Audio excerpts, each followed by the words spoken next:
respetados lectores, futuros escritores, próximos youtubers. Me permito invitarlos cordialmente a esta segunda parte de la segunda Quijotada, que es la primera salida que hace el Quijote, en el cual vamos a retomar el tema del himno.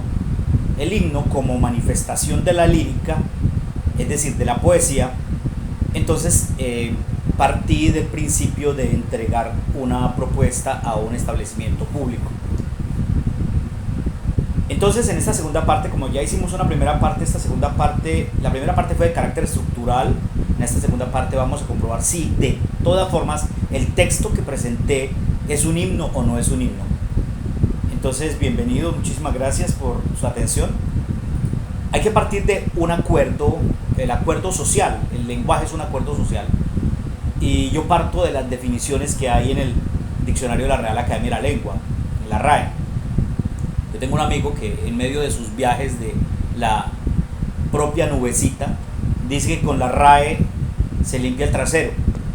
Pero no, resulta que uno no se puede limpiar el trasero con la RAE, porque el lenguaje es un acuerdo social, y los acuerdos sociales, la RAE es un constructo que se sintetiza en un libro que nos permite comprender las acepciones semánticas o las percepciones culturales que a través de un término, de un signo lingüístico, ocurren en diferentes contextos socioculturales.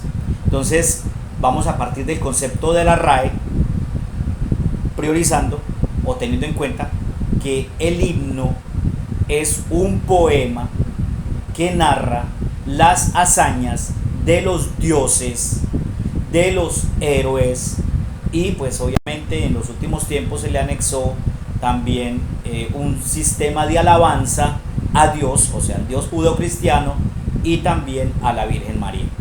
Esto lo pueden consultar allí en el diccionario de la Real Academia de la Lengua, que está allí en la red. Bueno, entonces partamos de ese principio. Es una exaltación a las hazañas realizadas por los héroes. Entonces, es muy importante comprender el concepto de héroe y el concepto de hazaña. La historia occidental está dividida básicamente en 4 etapas: la historia antigua, la edad media, la edad moderna, la edad medieval y la edad moderna. Como este himno es de la edad moderna porque es contemporáneo en este momento, pues obviamente las hazañas que va a realizar los personajes son hazañas propias, que no están marcadas por el destino como fueron marcadas las hazañas de Ruy Díaz de Vivar expulsando a los moros de la península ibérica, o por ejemplo Amadís de Gaula, o incluso las grandes hazañas griegas como eliminar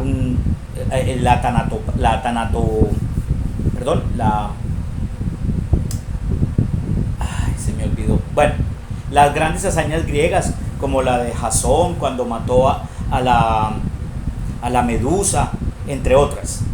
No, en esta época moderna las hazañas de los seres humanos son hazañas para la supervivencia, para hacer lo cotidiano. La gran hazaña en este momento es hacer lo cotidiano y hacerlo correctamente para la supervivencia. Entonces retomemos el texto y dice: hoy nos cuenta la antigua leyenda. Esto quiere decir que el himno retoma la tradición oral y nos está diciendo: conocemos lo que dice la gente. Y luego dice: 100 héroes bañados de sol. Bañados de sol porque es que en Puerto Berrío hace un sol espectacular. Yo amo a Puerto Berrío por ese sol espectacular, me gusta mucho el calor. Y hay gente muy buena en Puerto Berrío. También hay personas que no son muy agradables en Puerto Berrío, porque en todas partes hay. Pero la mayoría de las personas en Puerto Berrío son muy buenas. Y entonces el calor los hace más cálidos, más abiertos, yo diría más cosmopolitas, porque Puerto Berrío es un centro por donde, en donde confluyen los santanderianos, los antioqueños, los costeños.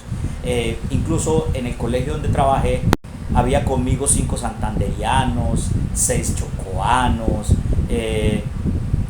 4 costeños de la costa atlántica norte nuestra, y antioqueños dos bogotanos y antioqueños de gran cantidad de regiones del departamento. Por consiguiente, yo pienso que Puerto Berrío es más cosmopolita. Entonces, en el segundo verso dice 100 héroes bañados de sol. El héroe en este contexto del himno para la bomboná hace referencia a que la bomboná fue construida por los soldados del batallón bomboná. Por eso recibe el nombre de institución educativa bomboná. Entonces, esos héroes, en Colombia el concepto de héroe, los héroes existen, quiere decir que los soldados son los héroes de la patria y ellos fueron los que construyeron. Entonces hago referencia a esos héroes. Bañados de sol por la temperatura, el calor hermoso que hace por todo el día. Descendieron al valle y en gloria. Descender al valle es bajar, ubicarse en lo plano del valle del río Magdalena. Es muy importante tener en cuenta eso, en el valle del río Magdalena. Y en gloria porque hay un concepto allí que el himno al soldado se llama gloria al soldado. Entonces, y en gloria, es decir, en alabanza también, erigen un templo a la luz. El concepto de templo significa un lugar de adoración. Templo es un lugar sagrado. Y en el himno se le da la connotación al colegio como un lugar sagrado en donde se alaba, se exalta la luz. Y la luz en este momento, dentro del texto, tiene la connotación del mismo concepto que se maneja en la ciudad de las luces, París. La luz es la inteligencia, la sabiduría, la sapiencia. Entonces aquí se exalta la labor de unos héroes que bajo el sol de nuestra tierra de Puerto Berrío hacen alabanza a través de la edificación de un colegio, un templo hacia la inteligencia y la sabiduría. Desde entonces las albas le cantan a Olimpia, a Atenea y a Dios. Entonces aquí es la segunda parte, el segundo cuarteto de la primera estrofa. Recuerden que son octetos, entonces están divididos los cuartetos por elementos prácticos en PowerPoint, tuve que hacerlo. Entonces este segundo cuarteto, desde que se construyó el colegio, el alba es la primera luz del día. Y entonces, como en el colegio se madruga a las 6 de la mañana y se tiene que estar uno allá a las 6 de la mañana, uno ve hermosa en la sede de la isla, uno ve correr el río Magdalena y cómo el sol se despierta y empieza a bañar el río, y una conjunción hermosa de luz y agua fluyendo. Entonces las albas, el alba, la luz, es lo que quiere decir aquí.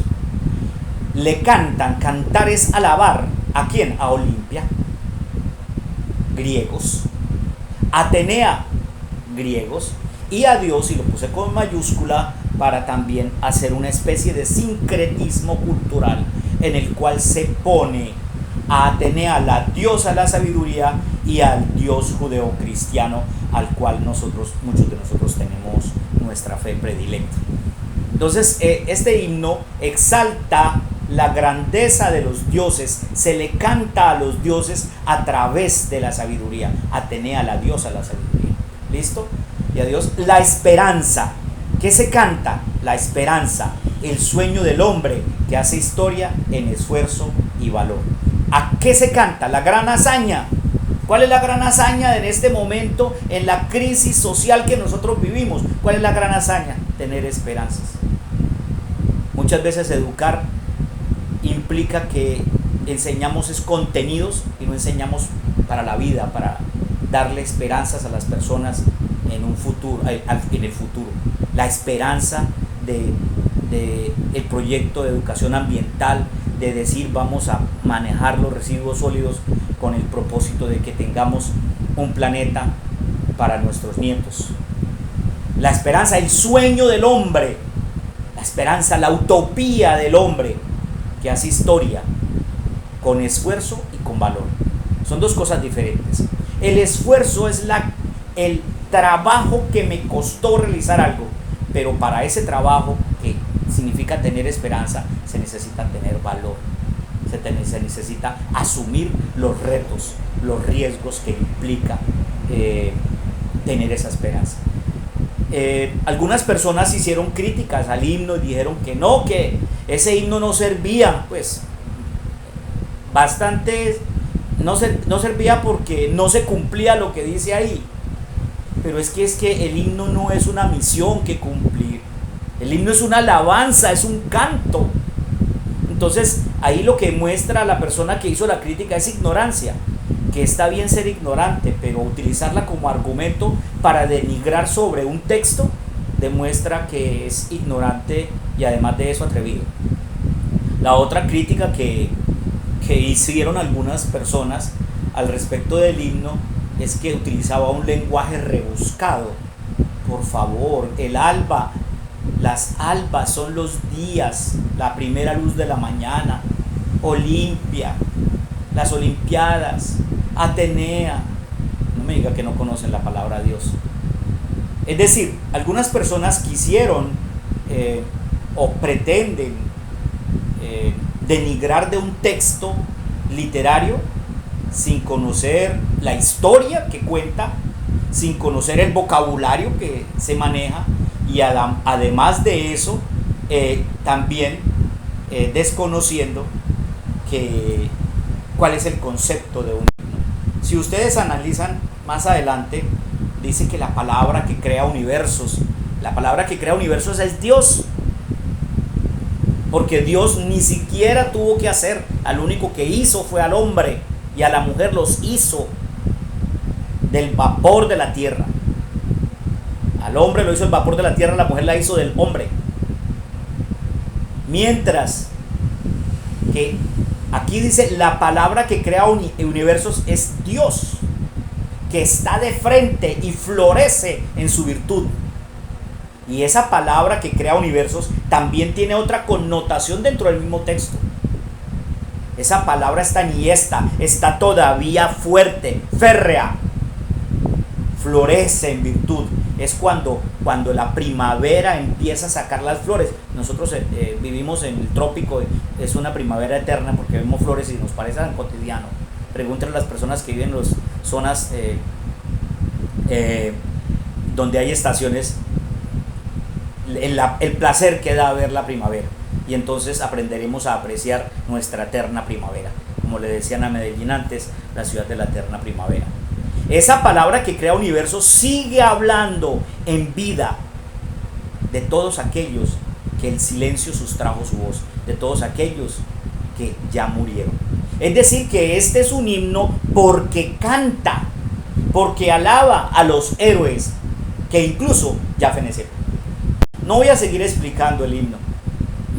Me gustaría que ustedes continuaran leyendo el texto a partir del primer video, y me gustaría también que ustedes me hicieran las connotaciones, si de pronto usted considera que sí es un himno o no es un himno, y me argumentara desde el mismo texto, desde la misma definición.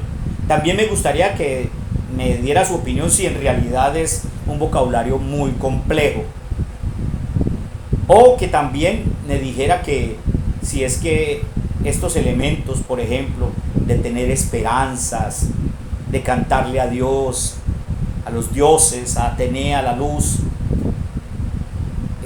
no es alabanza, y entonces esto no es un himno.